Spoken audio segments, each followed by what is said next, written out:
उपपद समास की चर्चा के बाद अब तत्पुरुष समास से संबंधित समासांत प्रत्ययों का प्रकरण प्रारंभ होता है। समासांत प्रक्रिया से संबंधित 4 सूत्रों पर इस पाठ में विचार किया जाएगा, जिसमें प्रथम सूत्र है तत्पुरुषस्य अंगुलेः संख्याव्ययादेः, द्वितीय सूत्र है अह सर्वैक देश संख्यात पुण्याच्च रात्रेः, तृतीय सूत्र है राजा सखिभ्यष्टच एवं चतुर्थ सूत्र है अहनष्टखोरेव। इन 4 सूत्रों पर इस पाठ में विचार किया जाएगा। इसमें प्रथम सूत्र है तत्पुरुषस्यांगुलेः संख्याव्ययादेः। तत्पुरुषस्य अंगुलेः संख्याव्ययादेः 3 पद का सूत्र है। तत्पुरुषस्य षष्ठ्यंत है, अंगुलेः यह भी षष्ठ्यंत है, संख्याव्ययादेः यह भी षष्ठ्यंत है। संख्या च अव्ययं च इति संख्याव्ययादि, संख्या च अव्ययं च इति संख्याव्यये आदियस्य सह संख्याव्ययादिः तत्पुरुषः। संख्याव्ययादि यह पद संख्याव्ययादि यह पद तत्पुरुषस्य का विशेषण है, इसलिए उसमें विषष्टि हो गई है। संख्याव्ययादेः तत्पुरुषस्य, तो ऐसा तत्पुरुष समास जिसका आदि अवयव संख्यावाचक शब्द है या फिर अव्ययी है, और उसी में अंगुली शब्द भी पठित है सूत्र में। वह अंगुली शब्द भी तत्पुरुष का विशेषण है, इसीलिए उसमें विशेषण होने के कारण से ये न विदिश तदंतस्य परिभाषा से तदंत विधि हो गई है। तो अंगुल्यंतस्य तत्पुरुषस्य इस प्रकार का अर्थ बन जाता है। तो इस प्रकार से सूत्र का समुचित अर्थ बनता है कि संख्यावाचक शब्द है आदि में जिसके, अंगुली शब्द है अंत में जिसके, ऐसा जो तत्पुरुष समास उससे समासांत अच प्रत्यय होता है, अनुवृत्त से अच प्राप्त है। और अव्ययवाचक शब्द है आदि में जिसके, और अंगुलीवाचक शब्द है, अंगुली शब्द है अंत में जिसके, ऐसा जो तत्पुरुष समास उससे समासांत अच प्रत्यय होता है। इस प्रकार से सूत्र का अर्थ निष्पन्न हो जाता है। और जो अच प्रत्यय है वह समासांत प्रत्यय है, समासांतः का अधिकार भी इसमें आता है। अच प्रत्यय के समासांत प्रत्यय होने के कारण से वह अंगुली शब्द का अवयव ही माना जाता है।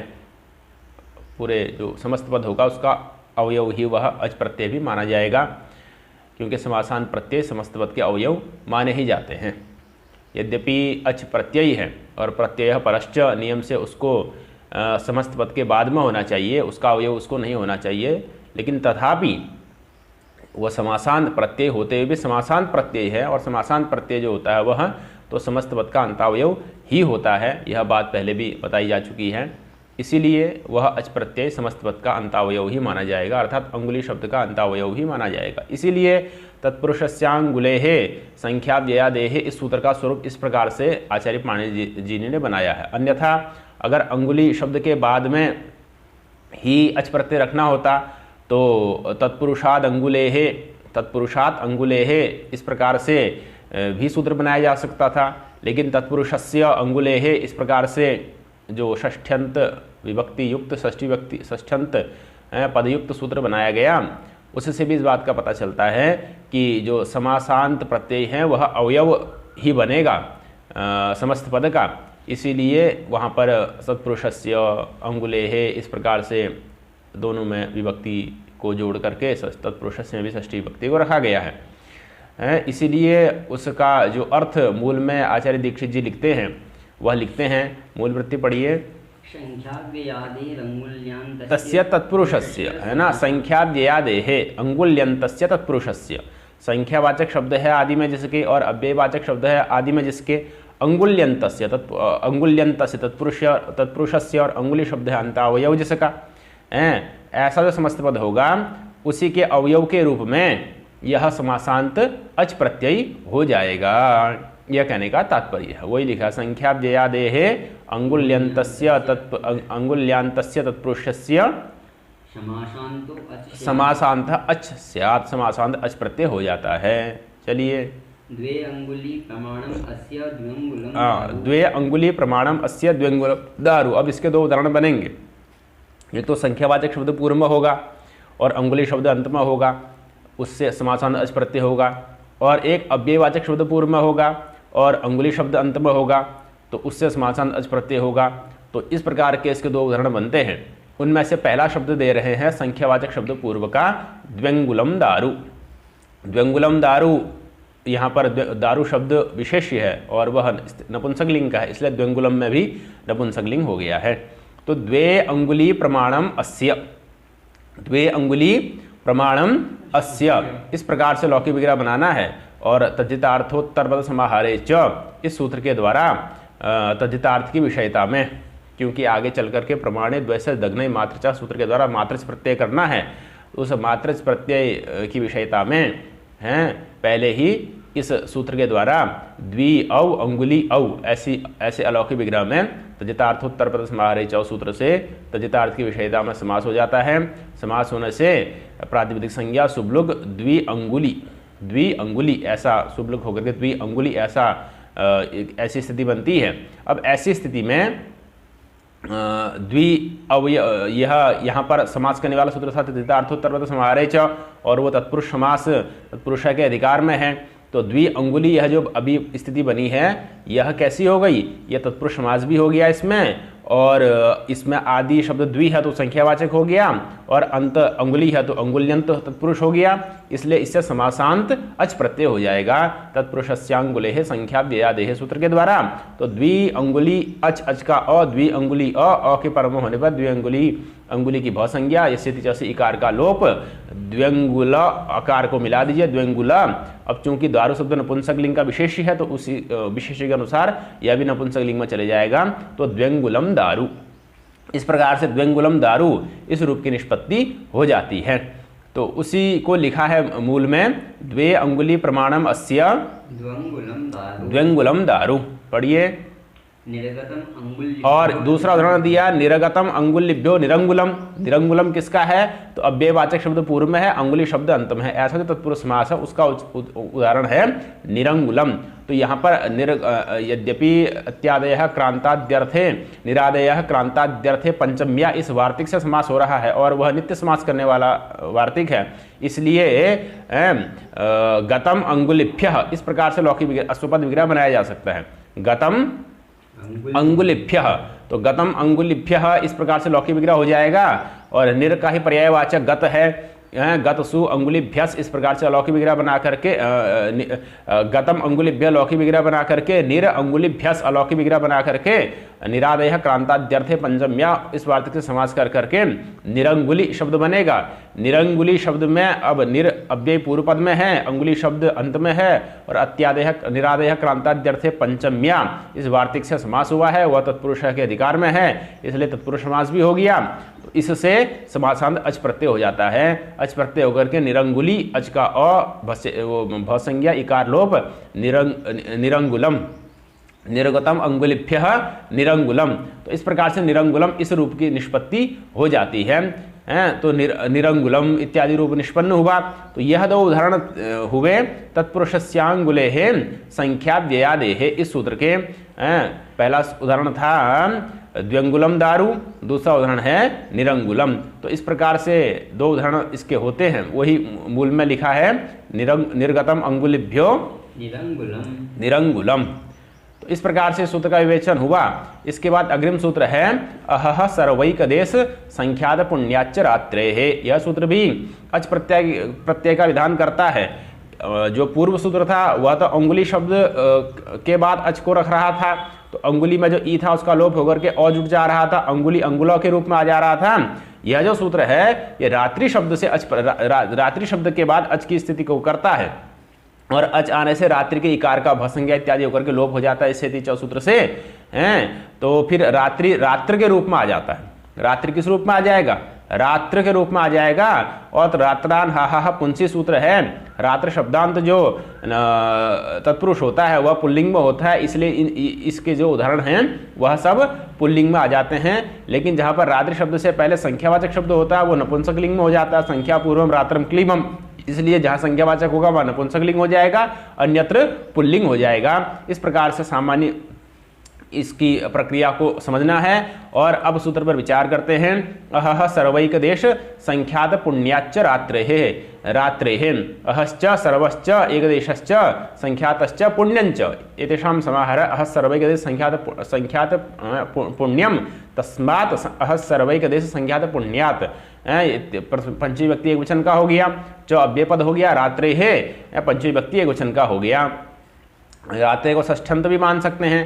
तो अब तात्पर्य क्या हुआ, तो अहम शब्द है पूर्व में जिसके और रात्रि शब्द है अंत में जिसके, ऐसा जो तत्पुरुष समास उससे समासांत अच प्रत्यय होता है। ऐसे ही अहह सर्व शब्द है आदि में जिसके, रात्रि शब्द है अंत में जिसके, ऐसा जो तत्पुरुष समास उससे समासांत अच प्रत्यय होता है।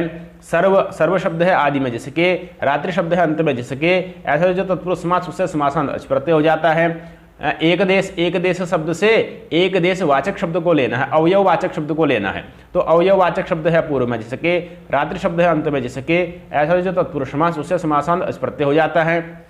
संख्यात शब्द है पूर्व में जिसके, रात्रि शब्द है अंत में जिसके, ऐसा जो तत्पुरुष समास उससे समासांत अच प्रत्यय हो जाता है। इसी प्रकार से पुण्य शब्द है आदि में जिसके और रात्रि शब्द है अंत में जिसके, ऐसा जो तत्पुरुष समास उससे समासांत अच प्रत्यय हो जाता है। यह सूत्र का अर्थ बन जाता है।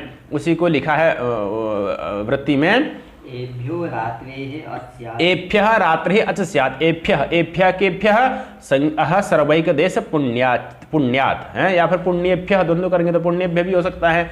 तो अह सर्वै इतरेतर योग द्वंद्व करेंगे तो पुण्येभ्य हो सकता है। समाहार द्वंद्व करते हैं तो फिर एक वचन नपुंसक हो जाता है, एक वचन हो जाता है, इसलिए पुण्यात् पंचमी में आ गया। तो कहने का तात्पर्य एभ्य अर्थात अहह सर्व एक देश अवयववाचक शब्द संख्यात पुण्य, इन शब्दों के बाद में अगर रात्रि शब्द आ जाएगा तो उससे समासांत अच प्रत्यय हो जाता है। यह सूत्र का अर्थ है। चलिए, एभ्य रात्रि अत्स्यात् चात संख्या व्ययादेह सूत्र में चकार भी पढ़ा गया है। तो चकार ग्रहण बलात् संख्या व्ययादेह ऊपर वाले सूत्र से तत्पुरुषस्यांगुल संख्या व्ययादेह सूत्र के से संख्या व्ययादेह की अनुवृत्ति भी आ जाती है। तो इस प्रकार से संज्ञावाचक शब्द पूर्व में हो और रात्रि शब्द अंत में हो, ऐसा तत्पुरुष समास होगा, उससे भी समासांत अच प्रत्यय हो जाएगा। और अव्ययवाचक शब्द पूर्व में हो, अव्यय शब्द पूर्व में हो और रात्रि शब्द अंत में हो, ऐसा जो तत्पुरुष समास उससे भी समासांत अच प्रत्यय हो जाता है। तो इस प्रकार से इस सूत्र का अर्थ निष्पन्न हो जाता है। उसी को लिखा चात संख्या व्ययादेह। आगे अहर गणम द्वंद्वार्थम, कह रहे हैं कि सूत्र में अहन शब्द का पाठ क्यों किया गया है, क्योंकि अहन शब्द के साथ रात्रि का योग नहीं बन सकता। अहन का मतलब हुआ दिन और रात्रि का मतलब है रात। तो अहश्च रात्रिश्च, रात भी हो दिन भी हो, तो ये तो अर्थ बनेगा नहीं। या फिर अगर अहश्च रात्रिश्च ऐसा कर्मधारय समास करना चाहें तो वो भी नहीं बन पाएगा, क्योंकि रात भी हो और दिन भी हो।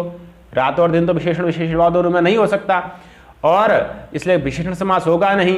और अहनह रात्रम ऐसा षष्ठी तत्पुरुष समास अगर करें दिन की रात, तो इस प्रकार से षष्ठी तत्पुरुष समास भी संभव नहीं है, क्योंकि दिन की रात इस प्रकार से अर्थ नहीं हो सकता।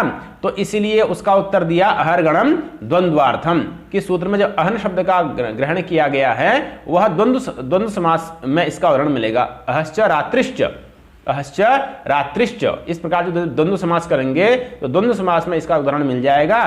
तो अहन शब्द के बाद में रात्रि शब्द मिल जाएगा, उसको समासांत प्रत्यय अच होकर के अहोरात्रः इस प्रकार का रूप निष्पन्न हो जाता है। तो अहन शब्द पूर्व में हो, रात्रि शब्द अंत में हो, ऐसा समास का उदाहरण तत्पुरुष में न मिल करके द्वंद्व समास में मिलेगा, तत्पुरुष में संभव नहीं है।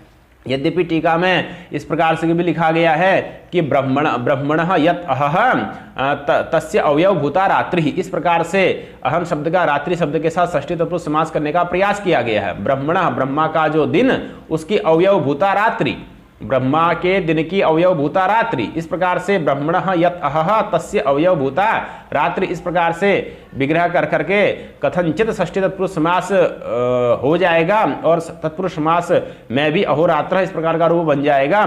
इस प्रकार से भी प्रयास किया गया है, लेकिन महाभाष्यकार के मत को देखते हुए इस पक्ष को आदर नहीं दिया गया है, क्योंकि महाभाष्यकार ने स्वयं इस बात को स्वीकार किया अहर गणम द्वंद्वार्थम, कि जो अहर अहन शब्द का सूत्र पाठ किया गया है वह द्वंद्व समास के लिए किया गया है, तत्पुरुष समास के लिए अहन शब्द का सूत्र पाठ नहीं है। इसीलिए यहाँ पर तत्पुरुष समास में उदाहरण नहीं मिलेगा, द्वंद्व समास में इसका उदाहरण मिलता है। तो पहला उदाहरण क्या है?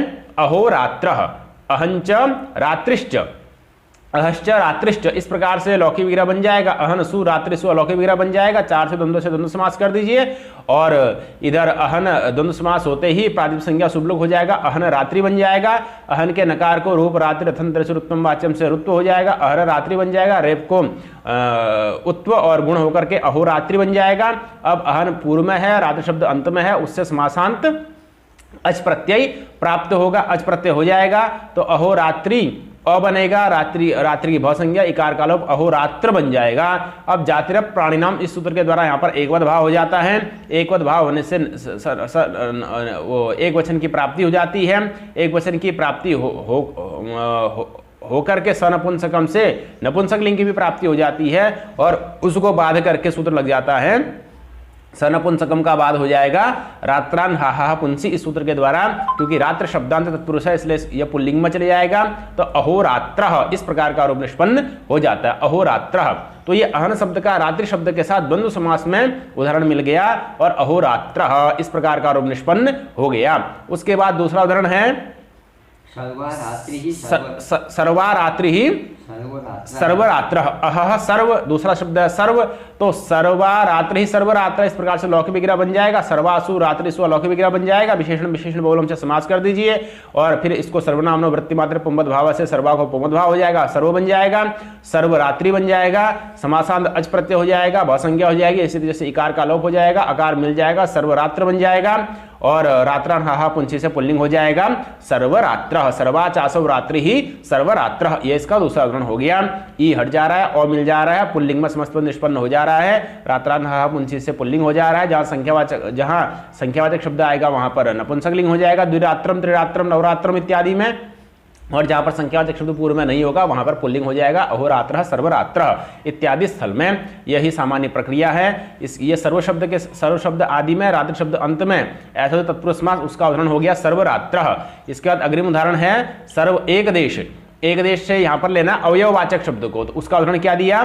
पूर्वरात्र, पूर्वम रात्रे है, पूर्वसु रात्रि गस, इस प्रकार से, या फिर पूर्वाचासौ रात्रिश्च या पूर्वम रात्रे है, इस प्रकार से पूर्वापरा धरोत्रम एकदेशी नैकाधिकरण सूत्र से समास हो जाएगा। पूर्वसु रात्रिंगस इस प्रकार से अलौकिक विग्रह में समास होकर के पूर्व रात्रि बन जाएगा, समासांत अच हो जाएगा, भसंज्ञा इसी जैसे इकार का लोप वर्ण सम्मिलन पुल्लिंग में रूप निष्पन्न हो जाएगा पूर्वरात्र। ये एक देशवाचक शब्द का उदाहरण हो गया, अवयववाचक शब्द का उदाहरण हो गया। यहाँ पर पूर्व शब्द अवयववाचक है तो पूर्वरात्र यह रूप निष्पन्न हो जाता है। तृतीय उदाहरण है संख्यात रात्र। संख्यात शब्द पूर्व में हो, रात्रि शब्द अंत में हो, तो संख्याता चासौ रात्रिश्च, संख्याता चासौ रात्रिश्च विशेषण विशेषण बहुलम से समास हो जाएगा। या फिर संख्यात रात्र संख्याता रात्रि ही, इस प्रकार से पूर्वकालिक सूत्र से समास कर दीजिए। पूर्वकालिक सर्वजनित प्रण हो केवला समानाधिकरण से समास हो जाएगा। तो संख्याता रात्रि ही, संख्याता को पुंबद भाव हो जाएगा, संख्यात रात्रि इकार अच होकर के भसंज्ञा ये सीधे से इकार का लोप और संख्यात रात्र पुल्लिंग में प्रयोग होगा संख्यात रात्र। इस प्रकार से संख्यात रात्र इसका ये उदाहरण निष्पन्न हुआ। पुण्य रात्र बचता है, तो पुण्य रात्र में पुण्याचासौ रात्रि ही, पुण्याचासौ रात्रि ही, पुण्या को पुंबद भाव कर दीजिए, पुण्य रात्रि बन गया, पुण्य रात्रि बन गया और उसको इकार को अच हो जाएगा, इकार हट जाएगा, पुण्य रात्र समस्त पद पुल्लिंग में निष्पन्न हो जाएगा पुण्य रात्र। इस प्रकार से पुण्य रात्र यह रूप आपका निष्पन्न हो जाता है। इसके ये तो सूत्र के उदाहरण हो गए। अह सर्वैक देश संख्यात पुण्याच रात्रे, इस सूत्र के ये उदाहरण हो गए। इसके बाद इसमें संख्या और अव्यय की भी अनुवृत्ति आती है। इस सूत्र में संख्या और अव्यय इसकी भी अनुवृत्ति आती है। तो संख्यावाचक शब्द पूर्व में हो और अव्यय शब्द रात्रि शब्द अंत में हो, ऐसा जो उदाहरण होगा वो क्या होगा? द्विरात्रम। क्या उदाहरण है? द्वयोः रात्रियोः समाहारः। द्वि ओस रात्रि ओस इस अलौकिक विग्रह में तजितार्थोत्तरपद समाहारे चौ सूत्र के द्वारा समाहार में समास हो जाता है। तो समास होकर के द्वि रात्रि बन गया और रात्रि से फिर अच हो जाएगा इस सूत्र के द्वारा, क्योंकि संख्यावाचक शब्द पूर्व में आ गया, रात्रि शब्द अंत में आ गया, इससे अच हो गया, द्विरात्रि अ हो गया, भसंज्ञा इत्यादि होकर के द्विरात्र बन गया। अब ये नपुंसक लिंग में चले जाएगा, संख्या पूर्वम रात्रम क्लीबम। तो द्विरात्रम, द्वयोः रात्रियोः समाहारः द्विरात्रम। इस प्रकार से यह उदाहरण हुआ संख्यावाचक शब्द के पूर्व में होने का और रात्रि शब्द के अंत में होने का। उसके बाद अग्रिम उदाहरण है रात्रिम अतिरात्रः। अतिरात्रः यह हो गया अव्ययवाचक शब्द के पूर्व में होने का और रात्रि शब्द के अंत में होने का।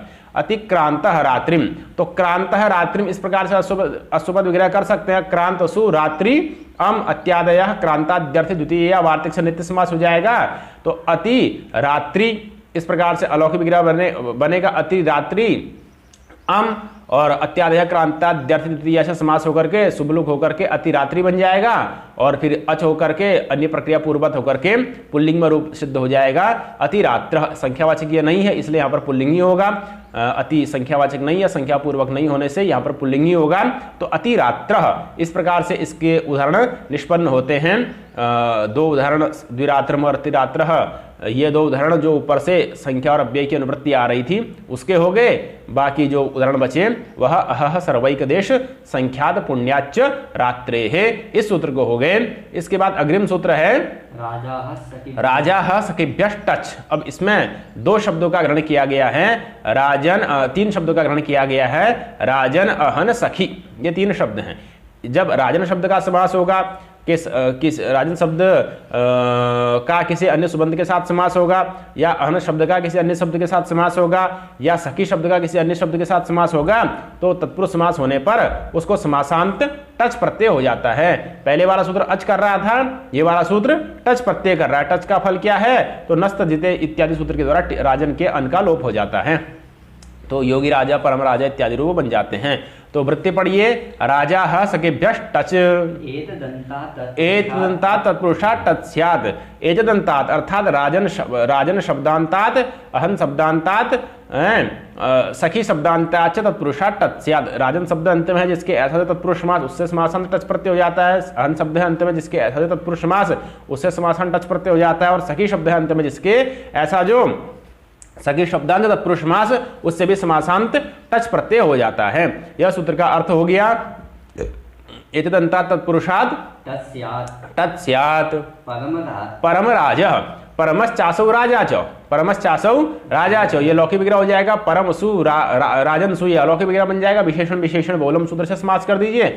समास होने के बाद परम राजन बन जाएगा। टच कर दीजिए, टच का अनुबंध लोप अ बचेगा। परम राजन अ, इधर टच के परम होने पर, टच के अ के परम होने पर राजन की बहुत संज्ञा, नस्त जिते सूत्र के द्वारा अन का लोप और अकार मिल जाएगा परम राजः। इस प्रकार से समस्त पद निष्पन्न हो जाता है परम राजः। तो इसी प्रकार से परम राजः, योगी राजः, महाराजः है, महाश्चासौ राजा, महाराजः योगी नाम राजा, योगी शुभा राजा, योगी राजः, इस प्रकार से रूप निष्पन्न हो जाते हैं। तो महाराजः, महाराजा का षष्ठी व्यक्ति है महाराजा नाम, न कि महाराज्ञम। महाराज्ञम प्रयोग अशुद्ध है, महाराजा नाम इस प्रकार से प्रयोग होता है महाराजा नाम, क्योंकि टच समासांत हो जाता है तो अकारांत बन जाता है, फिर राम शब्द की तरह उसके रूप चलता है। तो महाराजा नाम इस प्रकार से प्रयोग करना चाहिए। और तो ये हुआ राजन शब्दांत का।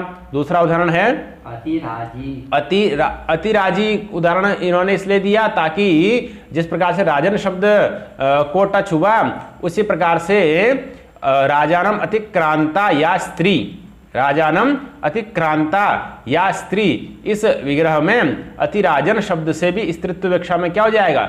टच प्रत्यय हो जाएगा। फिर स्त्रीत्व विवक्षा में ङीस प्रत्यय हो जाता है। तो ङीस प्रत्यय होने से अतिराजी इस प्रकार का रूप निष्पन्न हो जाता है।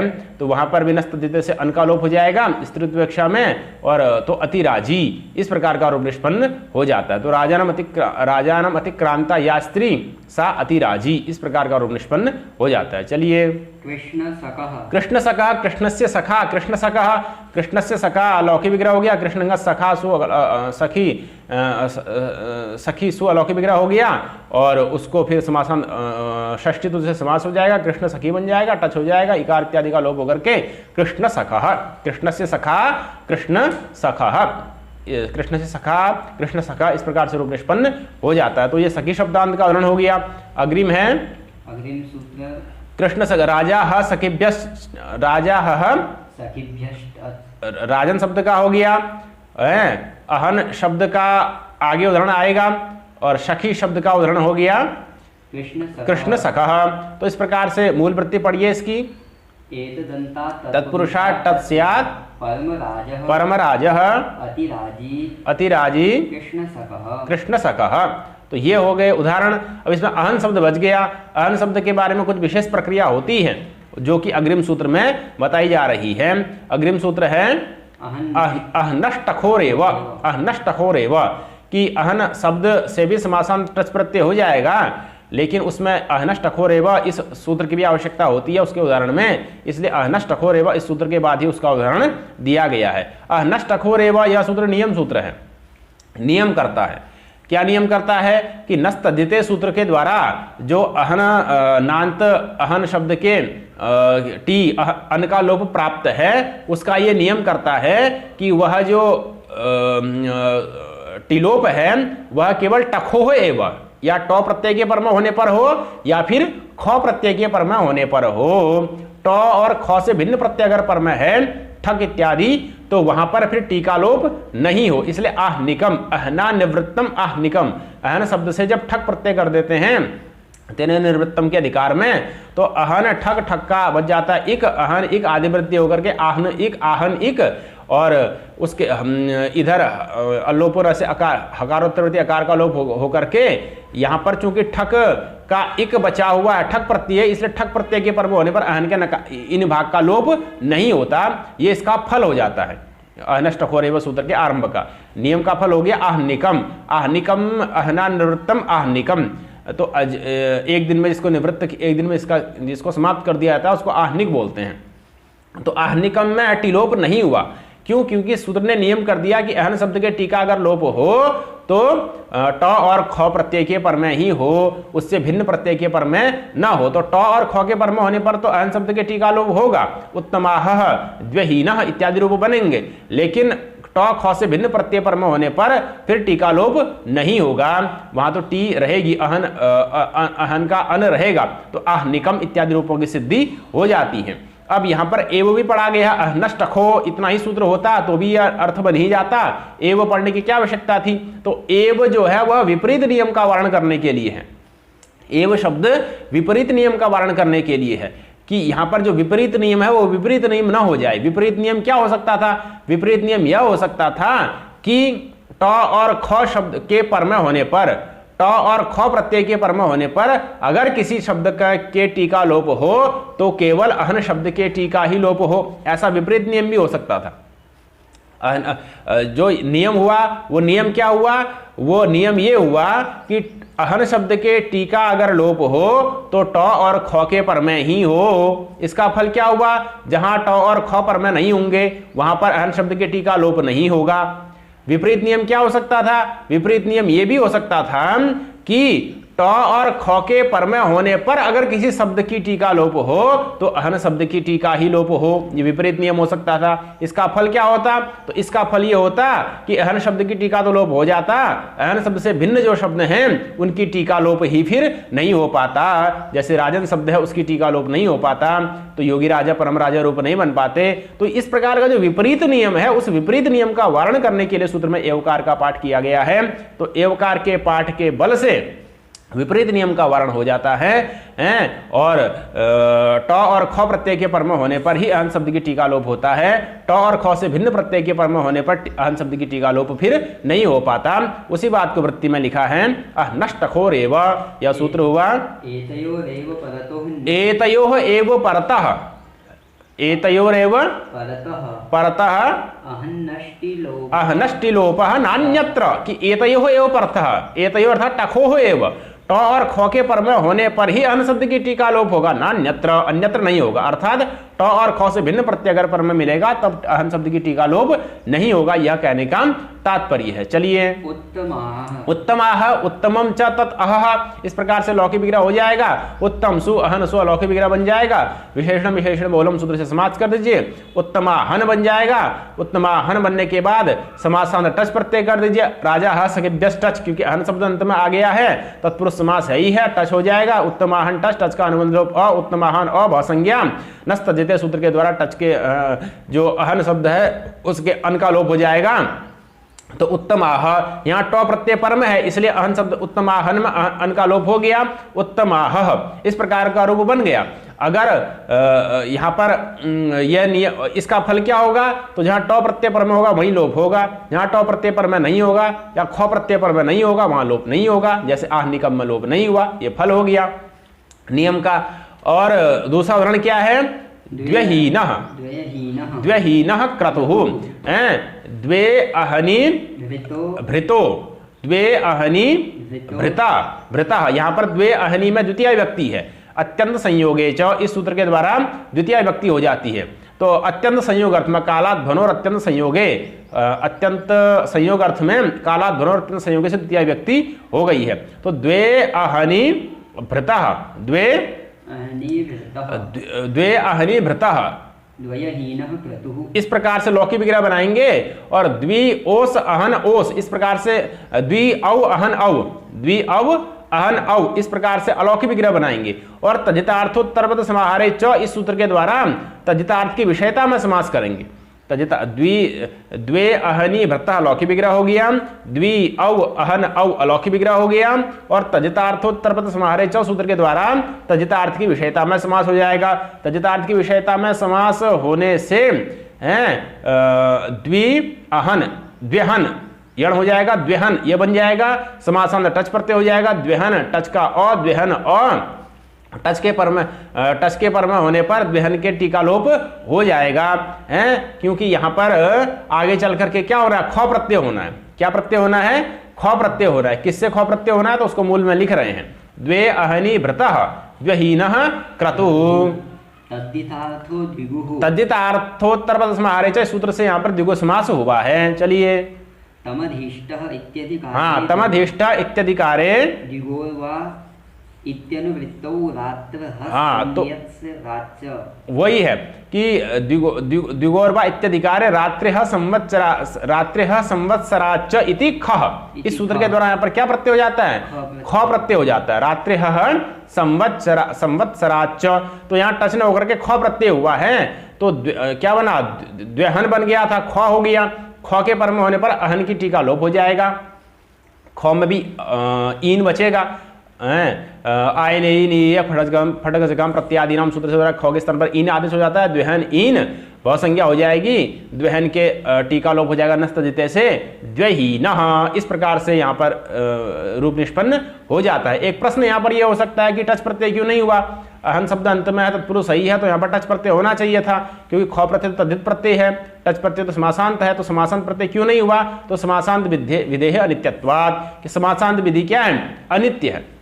वृद्धिरादेश सूत्र में जो समासांत होना चाहिए था, समासांत प्रत्यय होना चाहिए था, वो नहीं किया, तो वृद्धिरादेश सूत्र में जो समासांत का अभाव है, समासांत प्रत्यय का अभाव है, वही इस बात को ज्ञापित करता है कि समासांत विधेय अनित्यत्वम है, समासांत विधेय अनित्य, समासांत विधि अनित्य, इसलिए यहाँ पर टच प्रत्यय नहीं होता है, ख प्रत्यय हो जाता है। ख के पर में होने पर अहन शब्द के टीका लोप हो जाता है, ख का ईन, तो द्व्यहन ईन मिला दीजिए, द्व्यहीन प्रातिपदिक संज्ञा एक देश विकृत न्याय से ऋतु विसर्ग क्रतु विशेष है, इसलिए द्व्यहीन क्रतु 2 दिन तक चलने वाला है, निरंतर 2 दिन तक चलने वाला जो यज्ञ है उसको क्या कहेंगे, द्व्यहीन क्रतुः। तो इस प्रकार से ख प्रत्यय के पर में होने पर भी टिलोप होता है, ट प्रत्यय के पर में होने पर भी टिलोप होता है, लेकिन इससे भिन्न ठग इत्यादि प्रत्यय के पर में होने पर टिलोप नहीं होता है, इसलिए आह निकम इत्यादि रूपों की सिद्धि भी हो जाती है। तो उसी को लिखा है कि रात्रिः संवत्सराच्च इति खः। आगे लिखते हैं, लिंग विशिष्ट परिभाषायाः अनित्यत्वान्नेह मद्राणाम राज्ञी मद्र राज्ञी।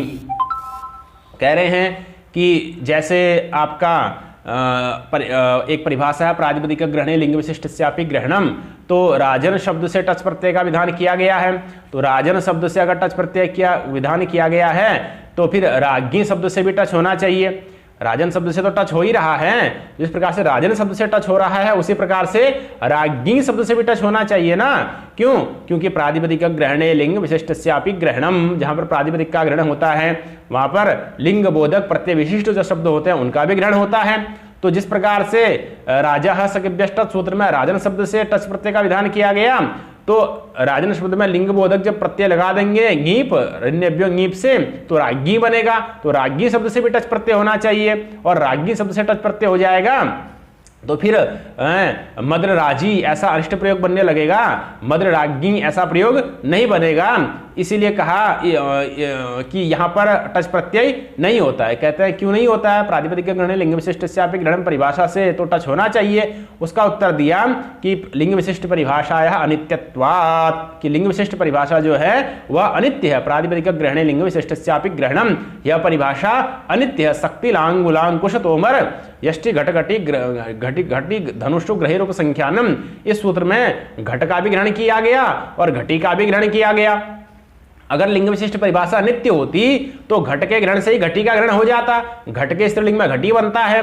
तो प्रातिपदिक ग्रहण लिंग विशिष्टस्यापि ग्रहणम परिभाषा अगर नित्य होती, सर्वत्र प्रातिपदिक के ग्रहण से लिंग विशिष्ट प्रत्यय बोधक जो शब्द है स्त्रीलिंग वाला उसका भी ग्रहण होता, यंतावंत का ग्रहण हो जा सर्वत्र होता, तो घट के ग्रहण से क्या हो जाता? घटी का ग्रहण स्वतः हो जाता। तो अलग से सूत्र में घट और घटी, घट के से इतर घटी का ग्रहण करने की क्या आवश्यकता थी?